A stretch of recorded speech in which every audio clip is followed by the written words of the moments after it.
오늘은 책 이야기를 한번 해보려고 합니다. 저희는 청해라고 하고요. 저는 A. 저는 B. 저는 C입니다.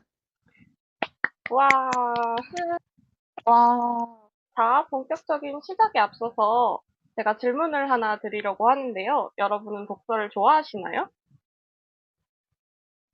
저는 좀 독서를 한 달에 한 권 읽는 정도로 하고 있어요. 저는 한 달에 한 대여섯 권 정도 보는 것 같아요. 헉, 네, 독서를 굉장히 즐겨 하시네요. 두 분 전부. 그러면 주로 어떤 책을 읽고 계시나요? 저는 이제 판타지 소설이나 아니면 고전 소설을 좀 주로 읽는 것 같아요. 음, 저는 이제 추리소설 장르를 주로 읽습니다. 그렇구나. 저는 판타지나 SF 이런 종류를 많이 좋아하는 것 같아요.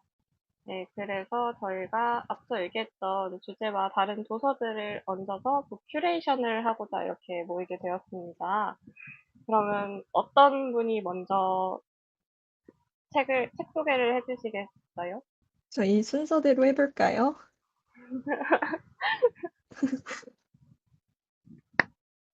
그럼 순서대로 저부터 해보도록 하겠습니다. 제가 가져온 첫 번째 책은요, 파견자들이라는 책인데요. 김초엽 작가가 쓴 장편 소설입니다. 우선 책의 배경은 인간에게 광증을 퍼뜨리는 아포라는 것이 있어요. 이걸로 가득 찬 지상 세계에서 밀려와서 어둡고 키키한 지하 도시에 어려운 생활을 이어가는 사람들로부터 시작이 됩니다. 여기서 주인공인 테리는 자신의 보호자였던 이제프를 따라서 파견자가 되기 위해 시험을 치르려고 열심히 하는데요. 여기서 파견자란 앞으로 가득한 지상을 오갈 수 있는 극소수의 존재입니다. 테린에게 지상은 존경의 대상이었는데요. 노을과 별빛, 그 아름다운 색채를 처음 알려준 사람이 바로 이제프입니다. 이제프는 테린에게 지상을 돌려주고 싶어 했어요. 그렇게 테리는 파견자 최종 시험을 앞두고 머릿속에서 낯선 목소리를 듣기 시작합니다. 자신이 미쳐가고 있는 건 아닐까 두려움을 느끼는데요. 하지만 이 목소리의 정체가 밝혀지면서 테리는 나라고 믿어온 것의 경계가 훨씬 흐릿하다는 사실과 마주하게 됩니다.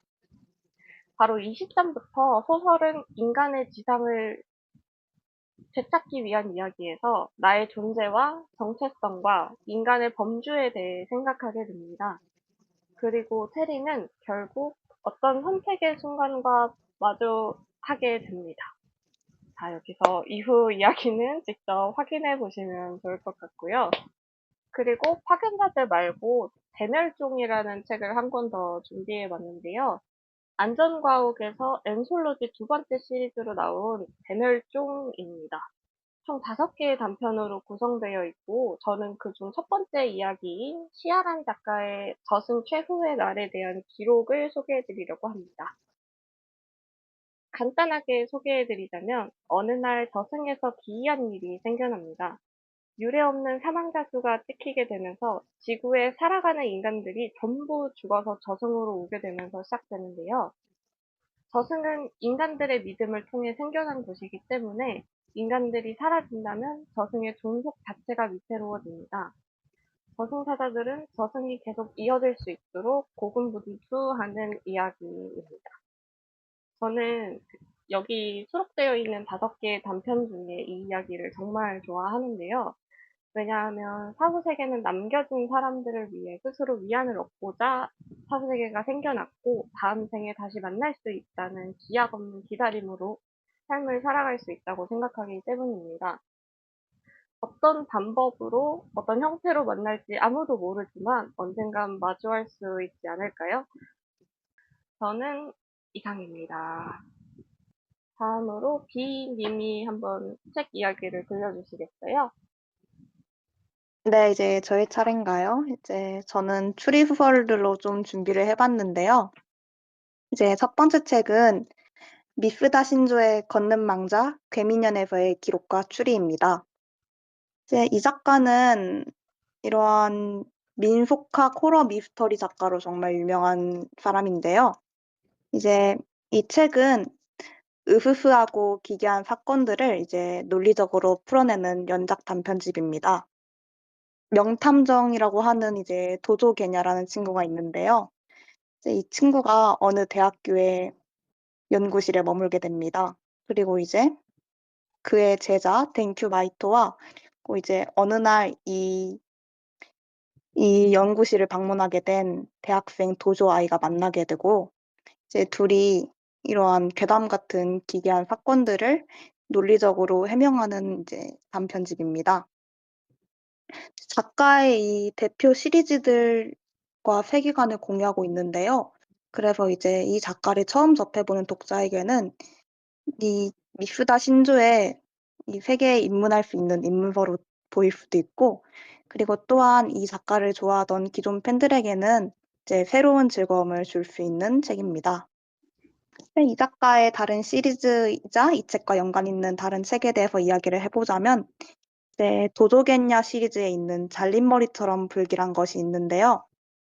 이제 이 책은 이제 어느 괴이한 것이 나오고 이제 이 명탐정 도조겠냐가 이 사건을 해결합니다.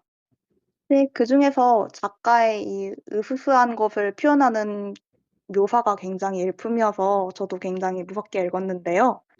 네, 이렇게 무서운 이야기를 논리적으로 해결하는 것을 정말 인상 깊고 이제 재밌게 읽어볼 수 있습니다. 두 번째 책도 이런 쪽과 좀 관련이 있는데요. 이제 두 번째 책은 교고쿠 나스이코의 우붐의 여름입니다. 이제 이 책은 이 작가의 백기야행 시리즈 1권이고요. 이제 이 세상에 이상한 일 따위는 없다는 것이 이제 이 시리즈의 핵심입니다. 이제 밀실에서 갑자기 사라진 남자가 등장하고 이제 그의 아내가 20개월째 임신을 하고 있다는 이러한 알 수 없는 이야기로 시작되는데요. 그리고 이제 이 기괴한 사건을 고서점의 주인인 교고쿠도와 그의 친구이자 소설가인 세키구치가 함께 해결하게 됩니다. 이제 심리학이나 종교학, 요괴 등등 각종 분야에 대한 지식을 장황하게 펼쳐놓는 장강설이 굉장히 묘미이고요. 이제 이 책도 기괴한 사건을 이제 괴담으로 불릴 수 있는 이제 기괴한 사건들을 논리적으로 하나씩 풀어내는 것이 매우 일품입니다. 저의 추천은 이상입니다. 네, 좋은 책 추천 감사드립니다. 마지막으로 신님의 책 추천 한번 들어볼까요? 네. 그러면 제가 소개해 드릴 책은 일단 데미안인데요. 데미안은 헤르만 헤세가 쓴 고전 소설로 1차 세계대전 이후에 1919년에 발표된 장편 소설입니다. 소설 줄거리에 대해 간단하게 소개해 드리자면 싱클레어란 소년이 데미안을 만나며 나에 대해 고민하고 자아를 찾는 이야기인데요. 어린 시절 가벼운 거짓말로 괴롭힘을 당하던 싱클레어에게 데미안은 다양한 이야기를 해주고 싱클레어는 선과 악에 대해 고민하기 시작합니다. 나이가 들어 데미안과 멀어진 후 방탕하게 살던 싱클레어는 베아트리체라는 여성을 통해 다시 한번 자신에 대해 생각하게 되고 데미안을 찾아가게 됩니다. 마침내 싱클레어는 데미안이 자신의 분신임을 알게 되고 결국 자신을 이끄는 것은 스스로라는 것을 알게 됩니다. 사실 이 소설은 조금 특징적인 면이 하나 있는데요. 소설이 처음 출판되었을 때 작가의 이름이 사실은 헤르만 헤세로 출판되지 않고 화자인 싱클레어의 이름으로 출판되었습니다. 이게 자서전처럼 보이게 출판하여 소설에서 자아를 찾는 싱클레어에게 더욱 몰입하게 만들려는 것처럼 느껴졌는데요. 저는 그래서 이러한 저자의 의도와 비슷한 구절이 하나 있다고 생각했어요. 그걸 잠깐 소개해 드릴게요.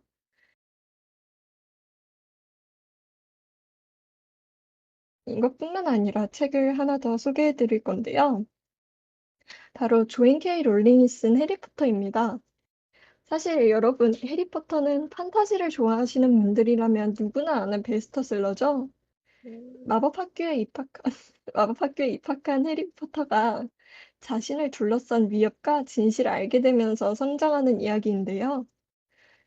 해리포터는 판타지 소설로 다양한 마법들과 현실에 있을 법한 이야기를 판타지와 섞어서 독자들이 쉽게 이입할 수 있게 만들어준 멋진 판타지 소설입니다.